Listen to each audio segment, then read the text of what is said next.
Okay, open your gum. Let's start. Okay, let's pray before we start this class. In the name of the Father, the Son, and the Holy Spirit. Lord, thank you for this day. Thank you for all the blessings that you give to us. Please help my students to understand our topic for today. Then for the exam tomorrow, please guide and give yung knowledge po para masagutan nila yung kanilang exam. In Jesus' name we pray.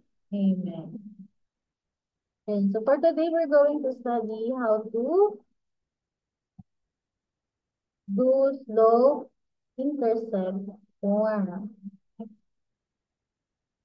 So to find the slope and y-intercept of a line from an equation, to graph using lines the slope-intercept equation. So yung pag-graph natin sa Monday na lang. So slope-intercept equation is y is equal to mx plus b.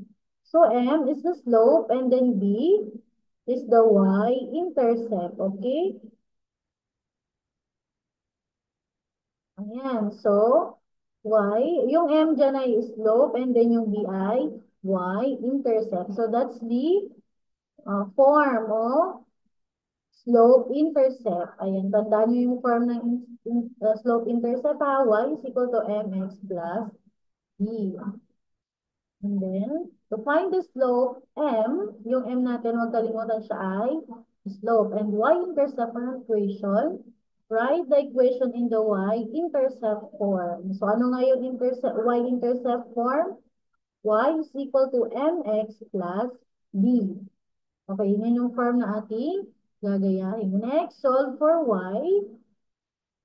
And then you can get y is equal to mx plus b. So dito meron tayong transfer and change the sign again. Okay, gagamitin ulit natin yung transfer and change the sign. M is the slope, b is the y-intercept of. Find the slope and y-intercept of y is equal to negative 5x plus 6. So ano nga yung form natin? Y is equal to mx plus b. So m is the negative 5, tama? Kasi di ba yung form natin ganito? Ito yung y is equal to mx plus b. Titingnan nyo lang kung ano yung mga number na nakapwesto. Di ba sa m, we have negative 5. Okay? And then dun sa b, we have, what do we have in b? Or y-intercept? We have 6. Ayan, no? B6. Tingnan nyo yung position. Tingnan nyo lang yung position. So, sa M, negative 5, B is positive. Ayan. So, this one naman. Ayan. So, ito yung sinasabi ko sa inyo na ito-solve muna natin. Simplify. So, paano ba mag-simplify? Okay. Divide both sides. As you can see, naka-slope-intercept form na siya. Naka-form na siya sa y equal mx minus b. It can be plus or minus, okay? So, naka-form na siya sa slope and y-intercept. Ngayon, we're going to get rid of 2 beside y. So, to get rid of that, we're going to divide both sides by 2. Okay? And then, it give us m. Diba sa 2 divided by 2 is 1, dy na siya equals 7 divided by 2 cannot be. That's why yung ating slope is 7 over 2. And then negative 4 divided by 2, set what's the answer? Negative 2 divided by, negative 4 divided by 2.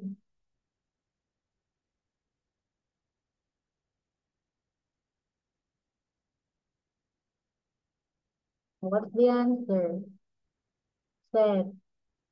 Negative 4 divided by 2.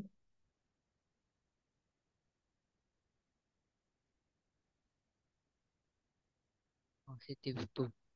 Negative 2. So, the B is negative 2. Ayan. So, what about this? Ito yung sinasabi ko sa inyo, transfer, change the sign. Ito yung 2x, transfer to the other side, it will be equal to 3y is equal to negative 2x to the other side. Andrea, 2x, positive 2x to the other side, it will be Negative 2x. negative 2x plus 6. And then divide both sides by the number beside y. Kasi we're going to get rid of this. 3, 3, and then 3. So y is equal to negative 2x divided by 3 cannot be. So negative plus 6 divided by 3, Pep. Pep, 6 divided by 3. 2. Okay, very good. Ayan. Now we're going to identify the slope. O, Seth, what's the slope here? Seth, what's the slope? The slope. 3. M.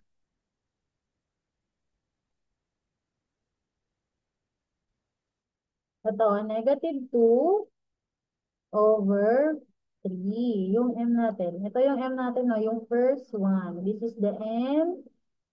And this is the letter B or the Y intercept. What's the letter B? Andrea, the letter B is Positive 2. positive 2. So the slope and then the Y intercept. Okay, gets? So ganyan lang, no? Let's have another one. Mhm. Mhm. So negative 2, M is negative 2 third, and B is positive 2. Okay, this one. Let's answer ulit. So transfer, change the sign. Transfer, change the sign. So negative 5y. Step when we move the negative 7x to the other side, what will happen? It will become, D. Positive. okay, very good. It will become positive 7x plus 25. Okay, and then what are we going to do next? Set. What's the next step, Set?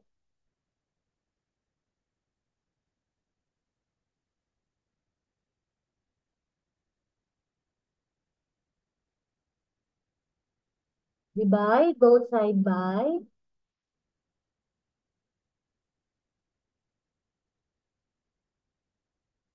divide both side by number 5. Divide by 5. Okay, very good. By 5 or negative 5. So equal. Divide by negative 5. Lahat yan. Lahat yan. Okay, negative 5 divided by negative 5 is y. And then negative 7x divided by negative 5 cannot be. So it will be equal to 7 over 5x. And then positive and negative step. Positive and negative. Positive, negative. It will be Negative. negative. And Andrea, 25 divided by 5, 5. 5. Ay, So, answer, tama, 5. Okay, what will be the M? O, set, alin lang dyan ng M? Set, M. The M.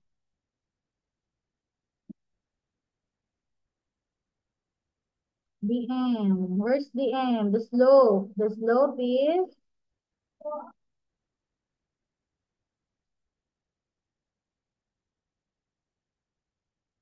ano nga ating slope dyan? Okay. Di gumagana ang mic mo. Okay, what's the slope here, Andrea? 7 over 5x. Negative 7 over 5. O, Tep, what about the B? Tep, the B. What's the B? What's the B? 5. Negative. 5. Negative. Okay, this is how we get the slope and y-intercept. M is the slope and then the B is the y-intercept. Okay? Gets? Gets? Okay.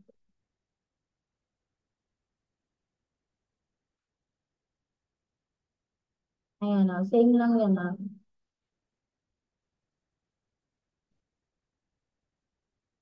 Ayan, given a slope and y-intercept, right? Equation is slope-intercept form. So, intercept form natin ay y is equal to mx plus b. We're going to write. So, we have the slope 3 and then y-intercept negative 2. So, how do we write this? So, we're going to copy this form. And then y is equal to, what's the m? Andrea, what's the m? M is equal to 3x. 3x. And then, the, y-intercept or the b. Tet, what's the b? B is equal to 2. negative 2. So, this is how we write. Gets? Ayan. Ito lang yung gagayahin natin, no? We're going to copy this form. Okay po? Okay, next. Y is equal to 3x minus 2. Ayan, we're going to get the slope and then the y-intercept. What's the, ano dito? What's the m? What's the m? Andrea, the m. You have 3x. 3 lang, 3. And then what about the b? Tep, what's the b, Tep? B. What's the Negative 2. negative? 2. Very good. Okay, next. Ayan. So, ang m niya, ito pala yung answer niya. Answer pala yun. M is equal to 0. And then B is equal to negative 5. So, how do you write this?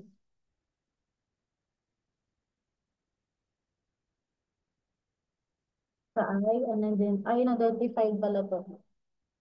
Okay, 0. Y is equal to, what's the M? 0. And then X, and then minus 5. Let's check nga kung tama itong ginawa natin. Okay. Y is equal to negative 5 pala. So, 0 na kasi siya. So, ang sagot ay y is equal to negative 5. Negative 5. O, next. Okay, we have m is 1/2 and then b is equal to 1. O, let's write. Let's write. What's the m?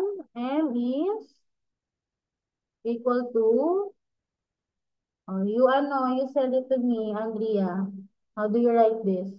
M is equal to 1/2 and then B is equal to 1. How do you write this? Y equal Y is equal to 1/2 x plus b. Ay, 1. 1. Okay, very good. So, 1/2 x plus 1. Ayan. So, madali lang mag-write. O, tama. Yun lang. Ayan. So, yun lang po. I hope you learn. So, ganun lang kadali na ma-identify the slope and then the y-intercept. So, sa Monday tayo ay mag-graph. Okay, so that's all for today. Grade 6. Seth and Andrea, magpahinga. Huwag masyadong ma-stress. Good luck for your exam tomorrow. Goodbye. Bye.